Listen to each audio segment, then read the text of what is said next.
Hello and welcome back to the Smoky Mountains podcast. So glad that you're able to join us. If this is your first time, welcome.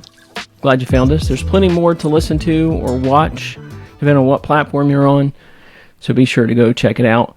And if you like what you hear, you like what you see, be sure to subscribe.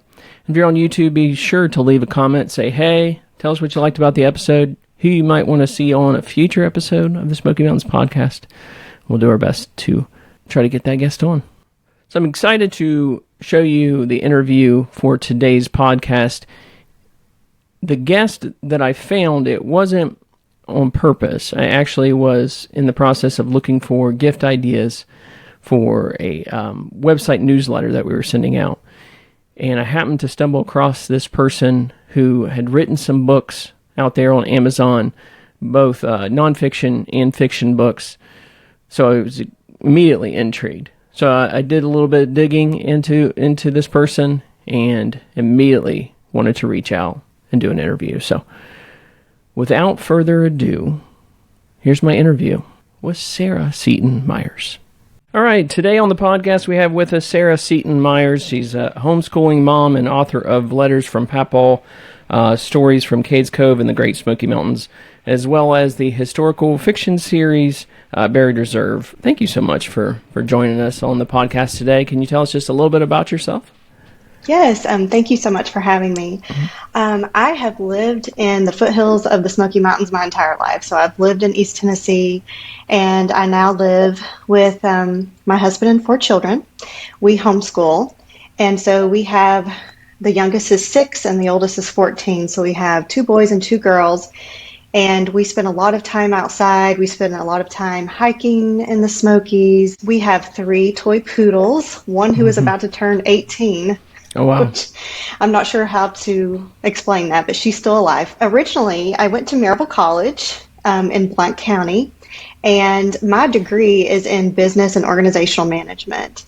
And so I originally was an HR professional, but felt the call to homeschool my children. And I was a professional wedding photographer for a while. My biggest passion is my children and their education, but then I also recently, about a year and a half ago, wrote a book, and so now I'm a published author, and that's kind of my focus now, besides my children, is writing books. That's exciting. I mean, at any point in your life leading up to when you first started writing the book, was that a goal of yours to become a published author? That's a great question. I always enjoyed writing. When I went to Maryville College, they put a huge emphasis on writing. And so I feel like I really honed my skills while I was there, a student there. I didn't think I would actually ever have time to write a book. With 4 children and homeschooling, it's just a lot. And so really what kind of pushed me to do it was my father-in-law, who was born in Cades Cove. He had all of these stories about Cades Cove, living there, his ancestors, and he passed away in 2020 from COVID. And I felt like I wanted to get all of his stories and some of the pictures. He had a huge collection of pictures, and I wanted to get those into one place. And I thought, well, even if it's just for our family, it would be worth doing.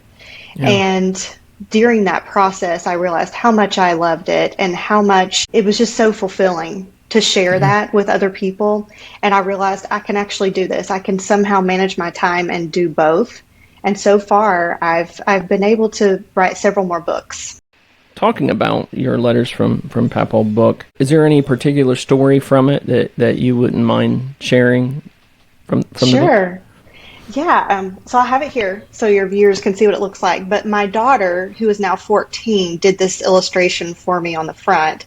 And she did a couple of other illustrations inside, but this is a picture of Leon when he was a young child. So he was born in Cades Cove, and he lived there until he was about 2. And then his family moved to Maryville, but his grandparents stayed in Cades Cove, and this is back before it became the national park. And so he would spend his weekends and all summer in Cades Cove.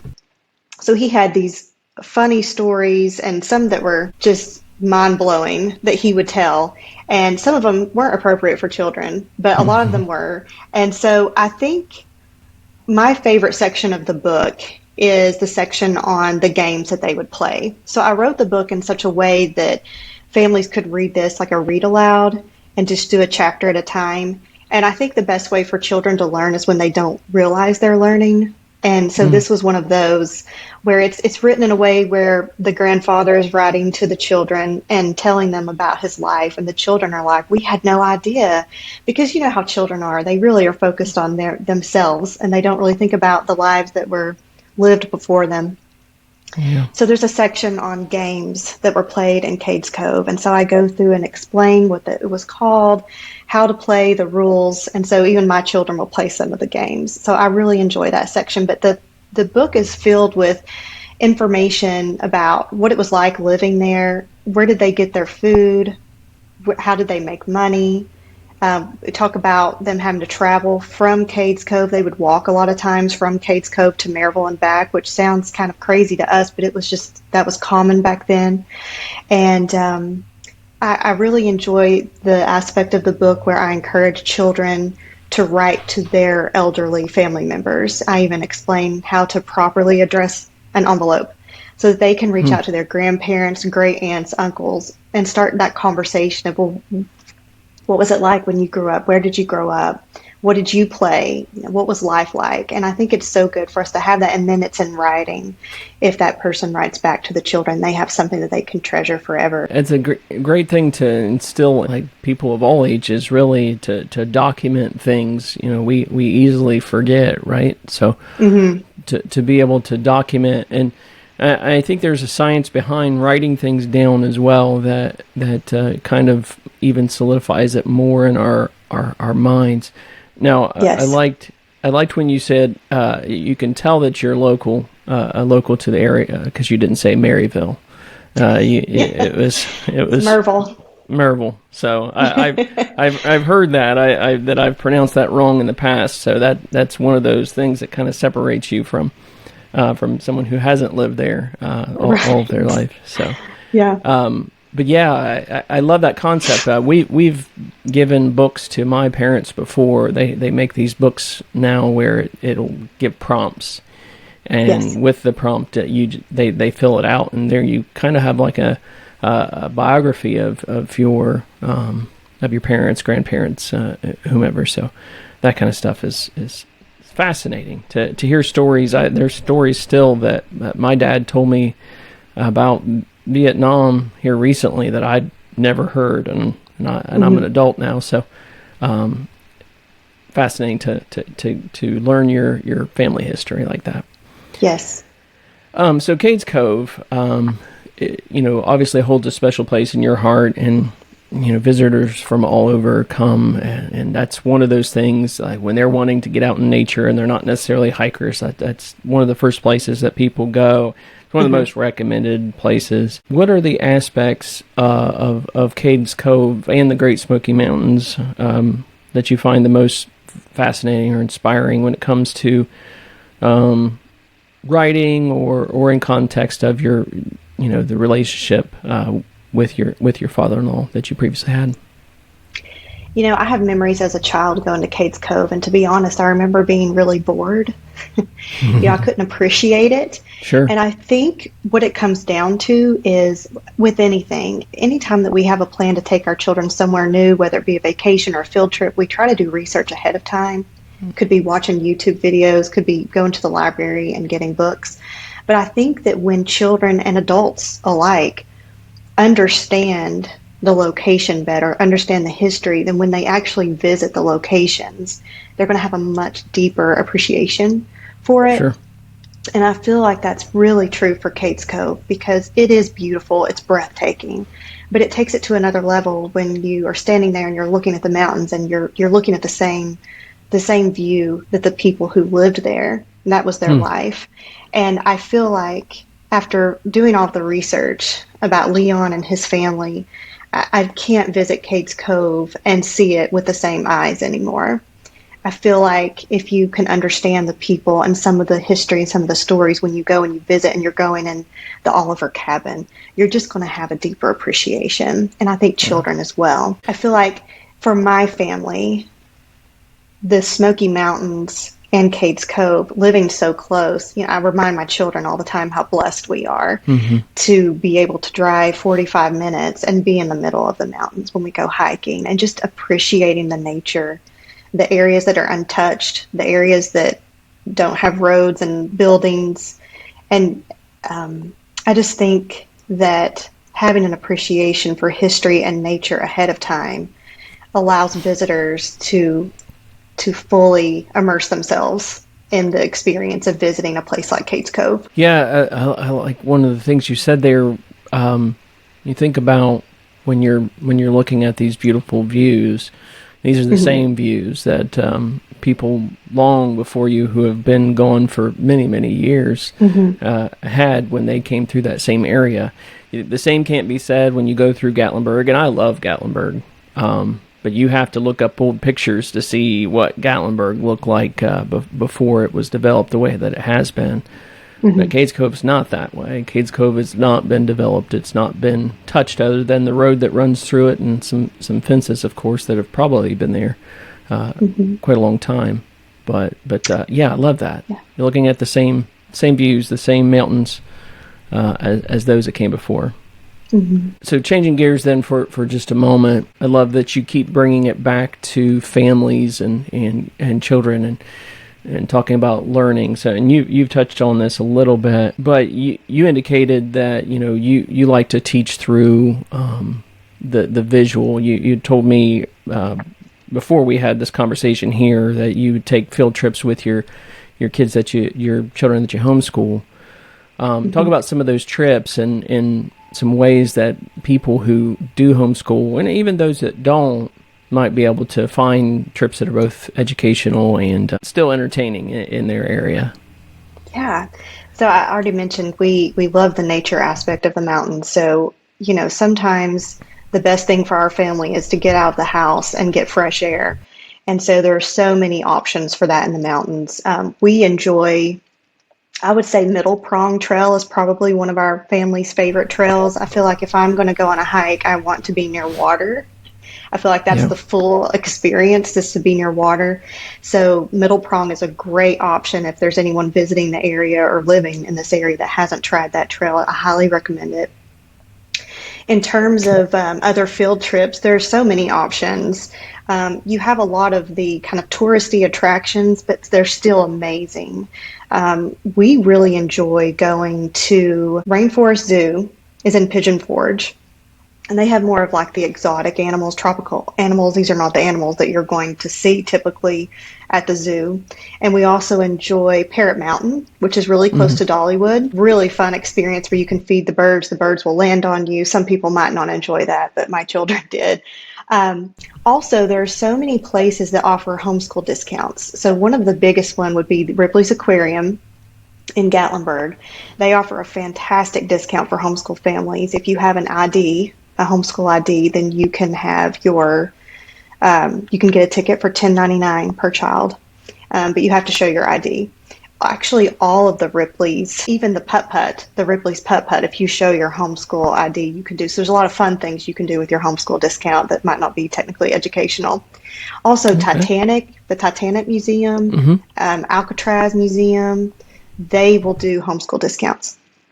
The Upside Down House, Wonderworks. We just did that. I love that you call it Upside Down House. That's what my kids I love that call so it. much. That the first time we ever came from that point on. That's. I mean, I'm sure we're not the only ones, but like that's what we call it. We never call it by the right name. It's never Wonderworks. It's always the Upside Down House. The 6-year-old. It's the Upside Down House. Yes. Yeah. So they do a homeschool month. So the whole month of February, you could go. It's like more than 50% off. So that was fantastic. They have all these hands-on exhibits for the kids. But also, if people are willing to go a little bit further down into Townsend, there's the Great Smoky Mountain Heritage Center. It is fantastic. They have like a museum set up, but then in the back they have like a pulled-in structures and houses and set them up. And you can walk through the little village, and it's almost kind of like a miniature Cades Cove. Sometimes the employees will dress up and they will do like they'll do a presentation on churning butter or things like that. Another really good one, a lot of people don't know about this, but there's an actual Cades Cove Museum in Maryville. And you're fine. It is free, and the people that work there are involved in the Cades Cove Preservation Association, which my father-in-law, who I wrote the book about, was very involved in. So these people spend so much time raising money for Cades Cove and also just sharing the history. And so if you have time to do that, either before going to Cades Cove or after, they'll answer your questions, and they have a lot of hands-on exhibits and things to look at, that artifacts from Cades Cove, which you're not going to want to touch, but they do have them. So those are just a few that I thought of off the top of my head that we've enjoyed in the area. Then before I let you go here, I want to be able to give you a chance to talk about your Buried Reserve series. So walk us through the inspiration for it and a little bit about the series, and then you do have a new book in the series coming out this year. So if you don't mind talking about that for a little bit. Sure. So when I was researching information for Letters from Papaw, my imagination kind of went wild. I've always enjoyed kind of a dystopian, alternative history, fantasy, sci-fi genres. And I started to wonder what it would be like if, there are millions of people who visit Cades Cove every year. And I thought, what if they're walking around and there are people living underground, just a secret civilization? And I kind of just took that and ran with it. And so the first book in the Buried Reserve series is called Below, and it goes back and forth between present day and like the late 1800s, early 1900s. And the reader slowly starts to see what happened that caused a group of people to kind of go underground. What makes it a historical fiction is I used actual names, places, dates. John and Lorena Oliver were the first settlers to live in Cades Cove. So I kind of built off of their story and kind of came up with a nefarious reason for the government to try to entice them to come live in Cades Cove. So it's all about a mineral that is found in the Smoky Mountains and the government wanting to have control over that. And so what ends up happening is you have this civilization, almost like a cult type situation going on, where you have the workers and then you have the elite. And the elite are in control of everything and know the truth. But the other people don't know the truth. And so they're seeking it. And I kind of thread in some different conspiracy theories from things going on in real life, some of the things that we've dealt with, including COVID, or what they call it in the book as a plague. And it kind of explores how people respond to fear, and how when we're scared, we're more willing to, in essence, not necessarily give up our freedoms, but we're really quick to just say whatever you need to do to keep me safe. And that can be good in some circumstances, and it can be very detrimental in others. So there are currently 3 books out in the series, and the 4th book will be coming out in June. And I'm very excited about it. I thought I would only write 1 book, and I've had several people following and wanting more books. And so I just keep writing and adding to the story. That's awesome. No, and that's very topical for today. I think that would resonate with a lot of people who, have a general distrust of people in power, but not just that, this giving up freedoms in exchange for protection is should be something that's universally understood or at least researched by people today. So I won't go any further. I could go much further, but I'll leave it there. I could too. yeah. Maybe a different podcast, a different time. But yes.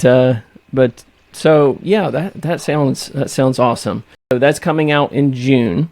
You said, right? And very excited for that. So where can folks pick up both those books and anything else that you've written? Because you've written a couple children's books as well. Is that correct? I have, yes. So all of my books can be found on Amazon.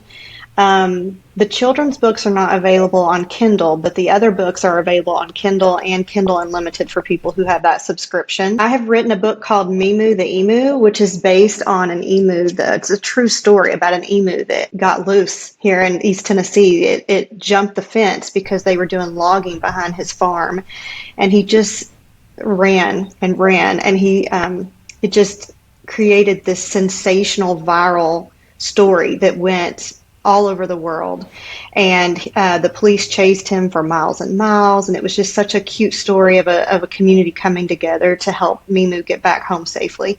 So I have that story. And then I have one called The Smoky Mountain Fairy, which again is centered around the mountains. And it's about a fairy and her sisters who like to be good stewards of nature. And so they have different jobs each day of the week. And so it goes through and it tells children, on Mondays, she may be taking care of the black bears. And then it has a whole page explaining different interesting facts about black bears. And then we may talk about salamanders. And basically, kids are able to learn about the flora and fauna found in the Smoky Mountains. Another example of them learning while being entertained.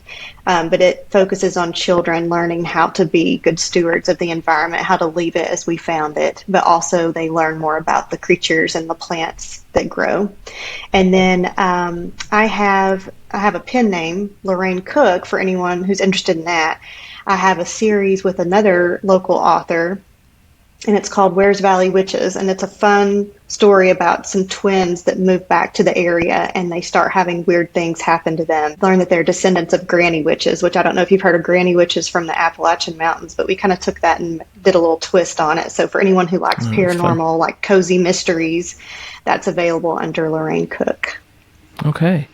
And we will link to your shops down below as well on Amazon so people can find that a little easier. Okay. So, all right. Well, thank you so much. I appreciate you taking the time to sit down with me. These books sound interesting. Will definitely be something I'll pick up a copy of. And is there any other social media or anything that you want to promote, or is just the Amazon works? People can find me on Facebook. Author Sarah Seton Myers, then Lorraine Cook, 2 separate Facebooks, and then I am on TikTok. Author Sarah Myers and author Lorraine Cook. Awesome. Well, thank you so much for joining me today. Appreciate it. Thank you so much. Thank you, Sarah, so much for joining. And apologies to you if you are watching the podcast. That video glitch on my part there at the end. I'm not sure what happened. Hopefully it doesn't happen again in the future. But I think the camera died and just I couldn't get it going again. But no problem. What a interesting person and a life that she's led. And I love any time that you're able to take stories from your family and record them somewhere. It's so important.